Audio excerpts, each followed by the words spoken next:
to be sharing with you an exploration of each of the gene keys, starting from the first gene key, moving our way all the way through to the 64th gene key. Disclaimer, these episodes are really just about sitting with the energy of the gene keys and literally, at times, reading from Richard Rudd's book. The gene keys are so vast and complex, and as a guide, I don't remember much of the information, so we're going to be exploring these gene keys together. You can find my work at www.genekeyrecordkeeper.com. And other than that, I just hope you enjoy the show and enjoy this exploration. Please feel free to share it, leave us a review, and tell us how this exploration was for you. Hello everyone, welcome. My name is Shelly Szigli. I am the founder of Gaia's Closet and the creator of the TYK therapeutic healing method and a Gene Keys guide. So we are here today together. You are listening to the daily exploration of Gene Key number 8. So we have a bit of a breeze in the background here, so just bear with me and listen to this journey if you so desire, and we'll just invite that wind to assist in any energetic transmutation that, may occur in this process of journeying through the 8th gene key. So this is my disclaimer that I say at the beginning of each of the gene key explorations. I am not an expert in the gene key system. Being a guide of this system means that I have studied this system, I have been immersed in this system for the past 3 years, and I understand very little of it because the gene keys are very complex, very diverse, and I am very familiar with my own hologenetic profile, but most of these gene keys I am not familiar with. So this daily exploration of the gene keys is just as much for me as it is for you. I am coming into many of these gene keys with zero reference point, including the one we're about to journey on today.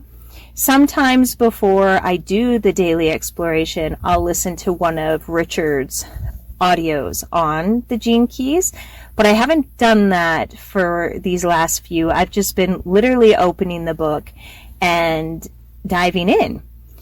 So the 8th gene key is titled The Diamond of the Self. And the shadow is mediocrity, the gift is style, and the city is exquisiteness. So let's dig in, shall we? I am reading from the Gene Keys Embracing Your Higher Purpose book by Richard Rudd, and we're on the 8th gene key. So I'm going to start just by reading the first paragraph of The Shadow of Mediocrity. And the title at the top is called Beyond the Comfort Zone. When you look at the world in which we live today, especially the Western world, it's quite extraordinary how many people live such similar lives. The 8th shadow, like all the shadow frequencies, is founded upon a specific fear, and in this case, it is the fear of being different. The 8th shadow prevents individuals from rising out of the mass consciousness and exploring the real adventure of life. The true nature of individuality is rebellion, but rebellion is unsafe. So the mass consciousness of humanity chooses the illusion of security instead. The 8th shadow weaves a web across the world, and this web supports the planetary comfort zone. Only when life forces you to grow through some kind of crisis or the death of a loved one, for example, do you come to experience your true nature outside the borders of this comfort zone. Okay, Richard, this is really relevant for myself and the journey that I currently am on in my own inner world. And that is the exploration of what it is I'm creating in this world and what it means to do things differently. where I've been, since I can remember, somebody who chooses to do things opposite of what the masses choose. And this way of being is something great in some ways, and also something that can be very confusing and isolating, because it isn't often celebrated, right? When you're living in the shadow of mediocrity, it means that you're just doing to do, you're living to live, you're checking off the boxes. And someone like myself, that mediocrity, and perhaps yourself as well, has always felt like death. It doesn't feel like living to me. It feels monotonous. It feels fake. It feels staged. It feels horrible. So when we're taught and we're programmed from day one that this is what we do, this is how we live, these are the rules to life. And if you don't follow these rules in this life this way, you are outcasted. You are put in a box. So, you don't allow yourself to be in the box, and then you're put in the box. You're put in the box of the rebellious one, which you are. You are rebellious. However, before we go back into our exploration with Richard's words, it is rebellion that changes things, that is needed and required. And it doesn't have to be rebellion in the terms of anarchy or FU or any of that. It's rebellion in, I don't just do this because I'm told to do this. I choose to see a different way. I choose to do a different way. I choose to be in something different. And often those things, like I even look at my husband and I building our farm and our earthship, and we own a house in the city, which we still own. We haven't sold it. We've decided to keep it. And we're building the house out here without the bank. And not because we think the banks are terrible or we are anti-system, but because we want to do something different. We want to do it this way. And we've received a lot of judgment for that, of, how it doesn't make sense, how it's irresponsible, how it's all of these things. And from that, in the box, that mediocrity perspective, absolutely, it doesn't make sense. But when you zoom out and you look, yeah, it makes sense to build something without debt, to build something that is, essentially free. It's not completely free. We still pay taxes on the land, and we still, do what we're supposed to do or required to do. But it really is, from a zoomed out perspective, something beautiful, and a lot of people can celebrate it and see it and support it and love it. But if, for example, we're focused on what our family thinks of it, right? What my parents think of it, what, anybody, thinks about it, and we get down on ourselves because of that, that's a real trap, which we've been working to break out of. So there's a little tidbit on my personal situation. So one might rightly wonder, this is Richard's words, what kind of education a child should have in order to keep his or her individuality intact. The radical question of the 8th gene key is this: is formal education really needed at all? In our modern world, the inflexibility inherent in our educational system is becoming more and more of a problem. Naturally, there will always be certain children who show a disposition for formal learning, some in a variety of subjects and others in specific subjects. However, many other children simply do not need formal education and certainly do not respond well to one. Of course, the problem is also linked to many other aspects of our modern lifestyle. What is important to realize at this stage of our evolution is that this 8th shadow is bred into you from an early age. And in most cases, it has to be unlearned later in life if you are to have the least chance of living out your gifts and finding your genius. This really strikes me because I work with women all the time who have fallen into the monotonous routine of life. and are depressed, are anxious, are overweight, are negative, are, suicidal, all of these things, right? Like, they have often fallen in the trap of not knowing who they really are, not knowing what they can really do, living the life that they're quote unquote supposed to live, but still feeling empty. And this is the problem. This is the problem with mediocrity. It's not fulfilling. It doesn't fulfill the life inside of us. And for some people, maybe the mediocrity is fulfilling for them, but for a lot of people, it is not. A lot of people who have or do everything the quote unquote correct way are miserable inside. And this is something that we have to explore in order to become more centered in ourselves, more aware. But the truth is, again, these are my own words I'm speaking to, most people don't want it. People that choose mediocrity, they choose it because, one, it's the comfortable way. Something that I heard a lot in my family is, I've done my time. I've put in my time, Shelly, so I don't have to think, grow, stretch, look at, reflect. I don't have to do any of that. I'm right and I'm correct because I've done things the right way. And being someone like myself, I'm like, oh, okay. So what you're saying to me is, you don't have to look at what was.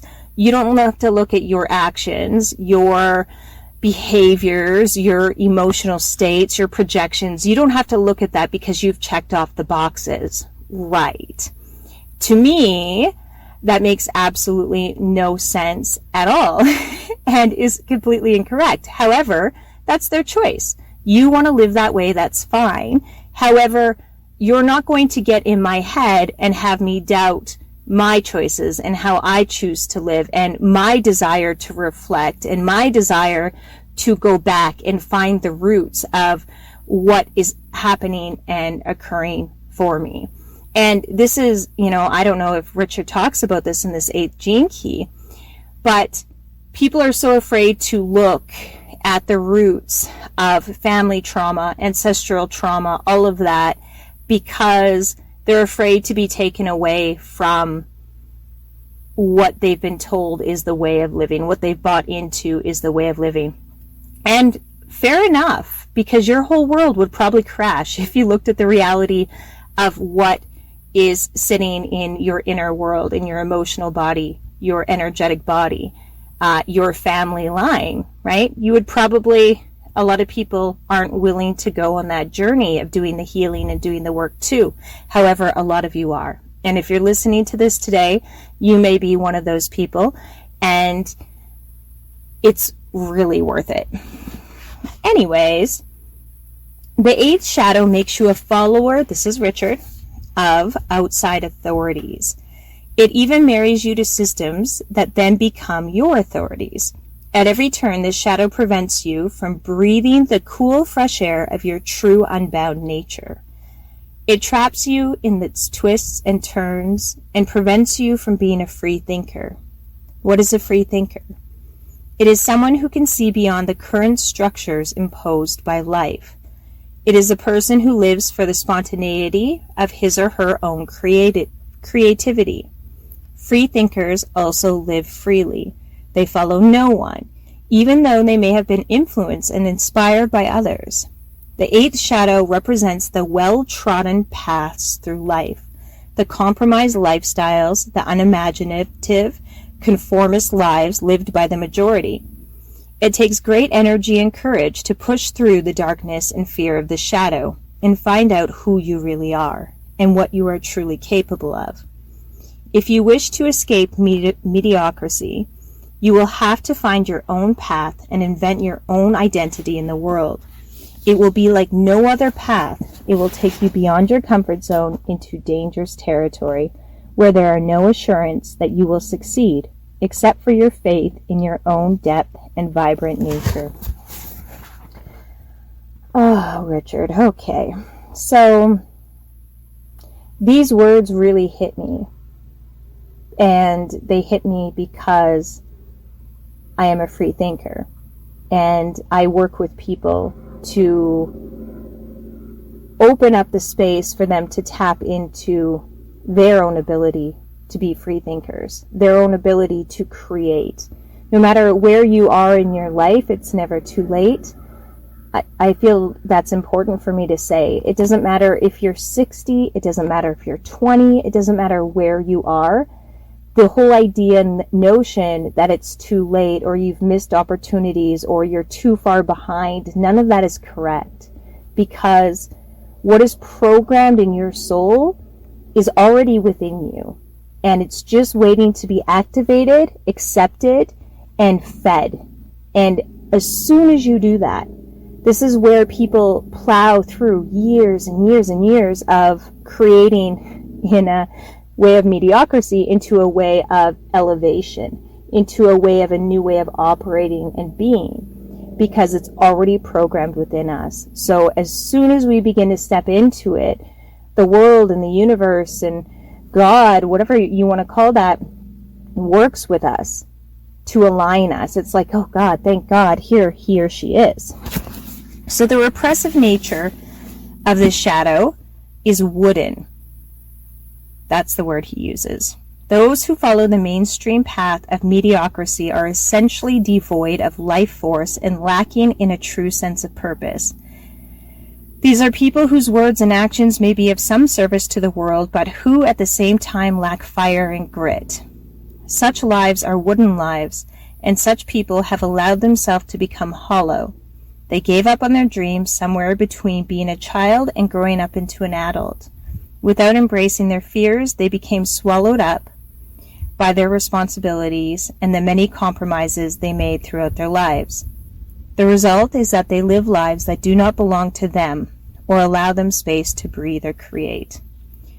I feel emotional when I read this because there's certain people in my family line that very much fit in this category that I look at and I wonder, like, don't you know the life you have within you? Don't you know the spirit? Don't you desire to know that, to feel that, to be in that? But they say no.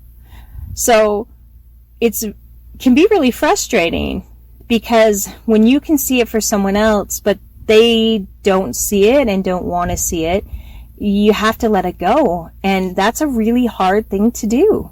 It's really hard to say, I surrender and I allow this to be what it is.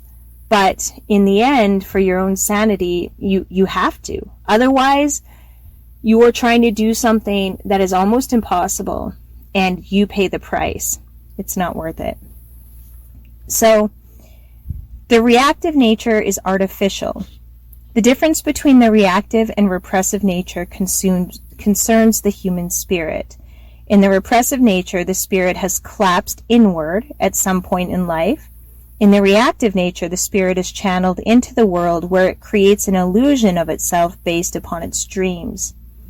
Such people live purely artificial lives. On the surface, they may seem successful and even original, but beneath their patina, I don't know what that word means, they have compromised their spirit to some aspect of the system. You can spot the difference between the repressive and reactive nature through their relationships. The repressive side never leaves their relationships out of fear of change. The reactive side cannot stay in their relationships because their facade inevitably breaks down and rage rises to the surface, at which point they usually run away. So the reactive nature can't stand being within something, right? It has to move outside. It has to keep up a facade. It has to basically, I don't want to say be phony, but kind of. And eventually it breaks, usually. The eighth gift is style. A rebel with a cause, he says. To break out of the heavyweight frequency of the eighth shadow, you have to take an exciting leap of faith in yourself. This eighth gift catches people's attention because it brings something fresh into the world. The gift of style has little to do with our popular interpretation of this word. and it has more to do with following your unique rebellious spirit out into the world. True style cannot be measured by mere materialistic trappings, nor can it be faked. It is the natural flowering of your individuality. To find your own style is to be yourself without concern of what others may think. Since it bypasses the mind, style cannot be imitated or preconceived, always emerging spontaneously and naturally. It also involves traveling along paths that involve risk, but only as society defines risk. True style takes great joy in shattering the gray world of mediocrity that is considered the norm. This gift does not happily sit within society, although the pure joy and freedom expressing of your true nature far outweighs any repercussions that may come with this territory. Individual uniqueness is something that our modern societies uphold and idolize, but in reality we are afraid to have too many colorful individuals. Style is more than skin deep. It is cutting edge of creation itself. Individuals manifesting this gift have surrendered themselves to a creative process that controls them, rather than them controlling it. Creativity can be a thankless business. Sometimes an individual is so ahead of his or her own time that their uniqueness is not appreciated until after their death.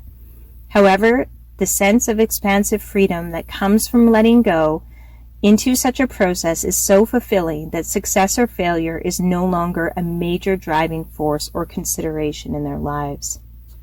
Wow, this is so true. There's a freedom, because when you rip off the Band-Aid, and I'll give you an example. Before I met Kyle, so this is over 10 years ago, I was going to school. I had the intention of becoming a psychologist. I was doing all the right things, checking off all the right boxes. I was reclaiming my name, so to speak, right? After years of turmoil and seeming to, go backwards or downwards, I was building myself, and I was building myself in a way that other people were proud of me. Relationships were beginning to mend, all of that. However, I wasn't being Shelly. I was being what I thought I should be. I was being what I thought I could be to gain redemption, to have people trust me again, to have people say, yeah, she's doing a good job. And then I met Kyle. And when I met Kyle, the true spark of me was lit, because there was another person who wasn't afraid to follow some wild goals, wasn't afraid to create, wasn't afraid to, sit in complicated circumstances and have real conversations. And I pivoted my life majorly when Kyle came. I quit my schooling. I jumped into my business. I started creating my own healing modality. I followed my soul and my style and my true path. But that path wasn't welcomed. It was viewed as I destroyed everything. Kyle has a special needs son who I took on full time. And did it impact my family? Absolutely. It impacted our family. Things changed. The way our dynamics worked changed.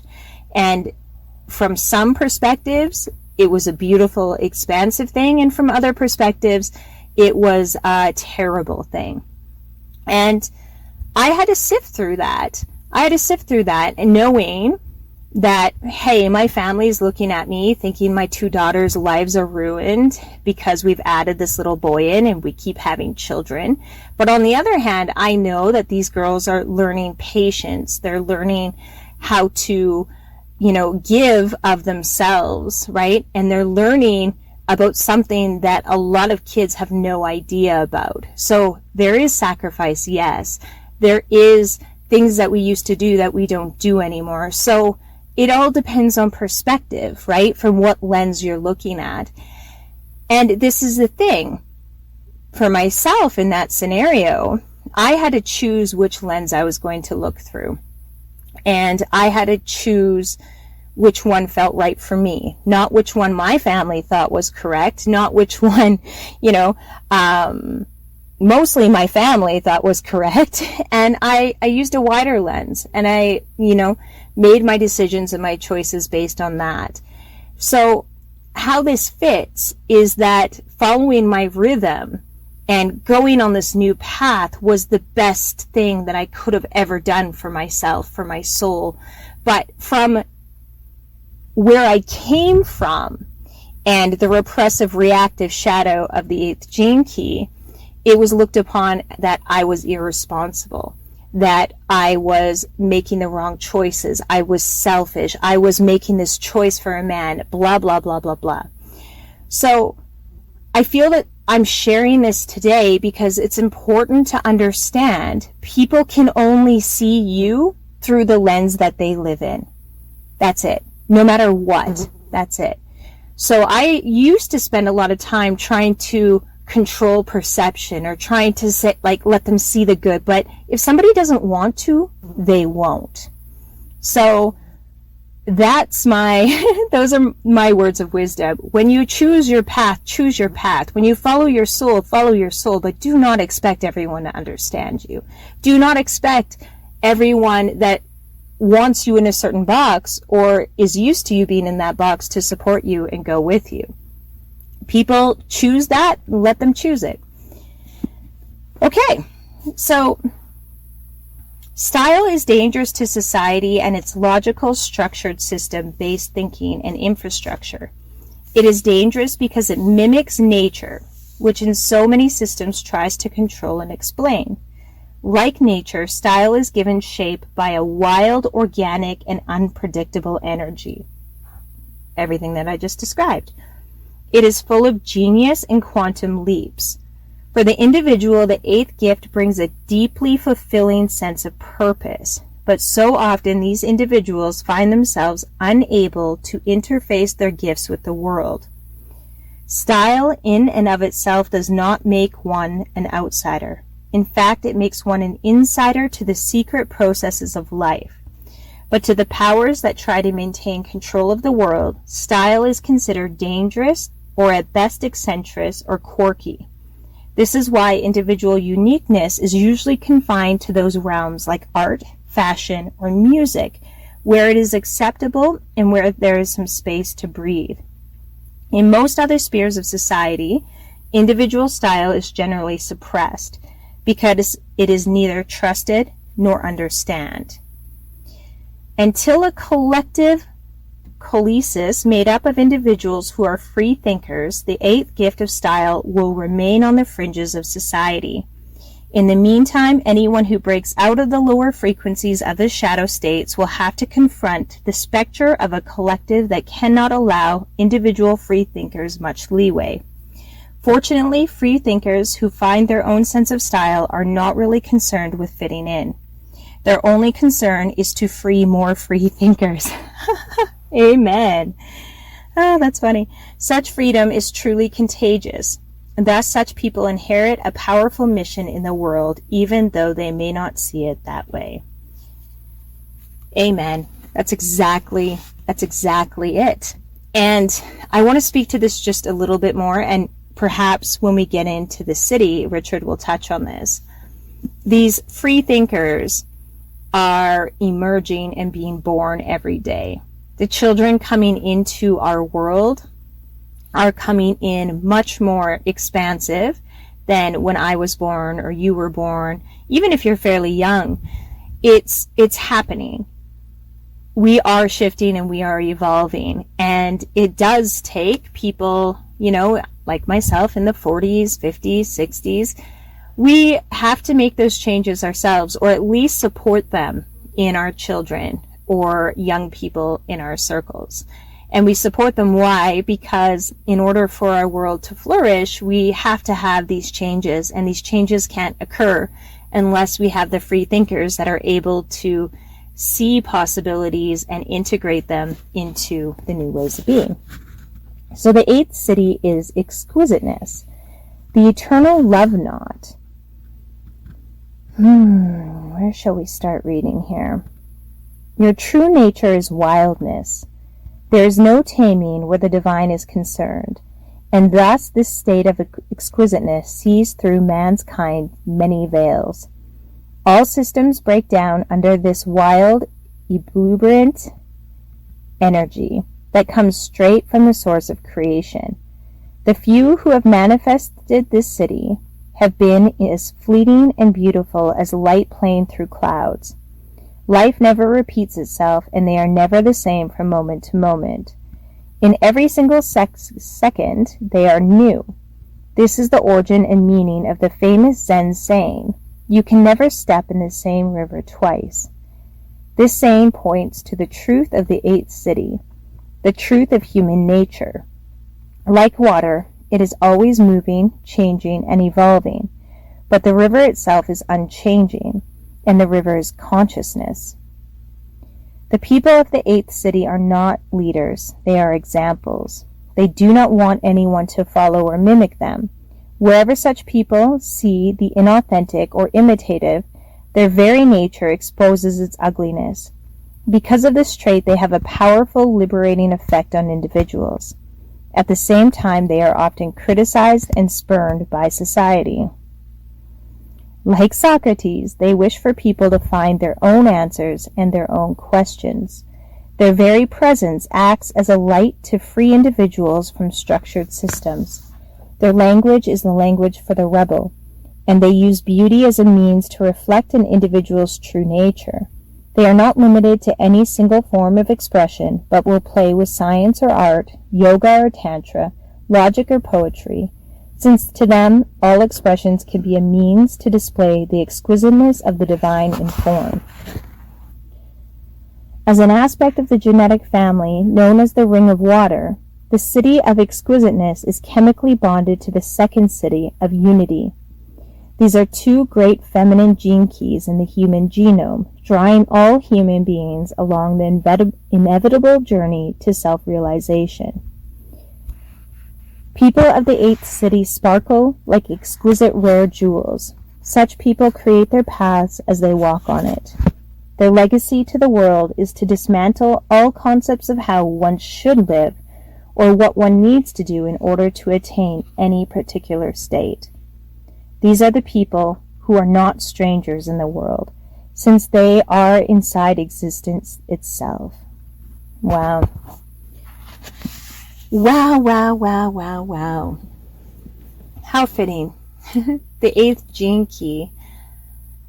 I feel like with each gene key I do, there's a correlation to where I currently am at in my life. And my intention is that you listening to this, that you're listening to this particular gene key on this particular day, because there's also a correlation for you in your life. And mediocrity is a choice. I feel this is how I want to wrap this up today. There is a choice that has to be made to step outside of it, and the recognition of seeing just how deep and how big this shadow plays in our world. For you to step out of mediocrity isn't difficult in the sense that there's somebody who's going to hold you down and say no. It's difficult in the sense of you have to become comfortable with the world responding to you in a different way. You have to be comfortable with allowing certain people and certain behaviors and characteristics to go away. Because once you open yourself up and begin to commit to living a more intentional, a more present, a more aware life, certain things that are currently in your world are no longer going to be able to fit, because your reality is shifting and it's growing and it's expanding, and you have to give it that room so that new can come to you and you can continue to grow. I recently, yesterday, connected with a client that I've been working with for a while. And this client is very special to me. She's a practitioner of my modality. She's been, on this journey with me for a long time. And why she's so special to me is most people that I work with move really quickly. It's one thing I pride myself on with in my work, is the ability for people to just jump. But she took time, and it was difficult for her. She kept showing up, and she kept stretching herself, and she kept going. And over the years, I've watched things come at her. One is, for example, refusing to have the COVID vaccine. And, you know, people like me, I live in a world where there's a lot of people in my world that choose not to. A lot of people. So it's fairly easy. For her, she had like no support. There was no one else in her world choosing to make the choices that she was making. And she stuck, and she held, and she made it through that. And I know that may seem small to some people, but it's not. Most of us who are, you know, in the, you know, the gift of style have a circle around us to support us in that. And this woman didn't, and still got to the other side. And yeah, I know I'm saying "and" a lot, but it just is so beautiful watching her, because in the past few months, something shifted. Something broke. It didn't break because of me. It didn't break because of anything other than her and her path and her commitment to continue. And now there's like this flood, and I'm watching her. It's like I see her aura, and it's like the biggest, brightest light that I've ever seen around this woman. And why this is important is because prior to this, she seemed like the most closed, the most restricted, and it wasn't easy to let go. And it wasn't easy for her to crack outside. But when she cracked, oh my God, and I'm watching her every day continue to become brighter and brighter, and I know that possibilities are endless. So I share this as inspiration. If you're afraid or you feel like there's just too much, I promise you there is not too much. You can get through, and you will get through. But you have to chip away, and you have to be committed and prepared for what comes with the territory of breaking out of mediocrity. Thank you so much for joining us in this episode of the Gene Keys Exploration. If you would like to purchase the Gene Key Record Keeper, please go to www.genekeyrecordkeeper.com, or you can go to Amazon and search Gene Key Record Keeper, and you can purchase your very own copy of a sacred companion tool as you learn, track, and move through your gene keys. Have the most beautiful day, and we'll look forward to connecting with you in the next episode. Bye-bye.